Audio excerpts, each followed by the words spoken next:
Genesis 39 verses 1 through 6. Now Joseph had been brought down to Egypt, and Potiphar, an officer of Pharaoh, the captain of the guard, an Egyptian, had bought him from the Ishmaelites who had brought him down there. The Lord was with Joseph, and he became a successful man, and he was in the house of his Egyptian master. His master saw that the Lord was with him, and that the Lord caused all that he did to succeed in his hands. So Joseph found favor in his sight and attended him, and he made him overseer of his house and put him in charge of all that he had. From the time that he made him overseer in his house and over all that he had, the Lord blessed the Egyptian's house for Joseph's sake. The blessing of the Lord was on all that he had in house and field. So he left all that he had in Joseph's charge, and because of him he had no concern about anything but the food he ate. Now Joseph was handsome in form and appearance.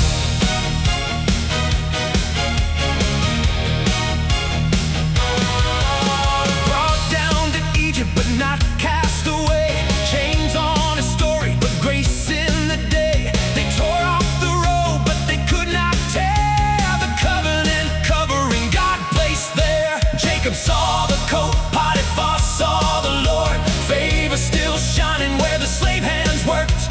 Big loud Joseph, the blessing came because of Joseph. Mercy filled that place. He was fruitful before he was free, faithful where he never chose to be. The dream looked buried beneath the grief, but heaven was working where none could see. They took the coat but not the favor, sold the son but not the dream, brought him down, down, down to Egypt, but God was moving unseen. Down, down, down to Egypt, still the blessing filled the air. House and field began to flourish, for the Lord was with him there.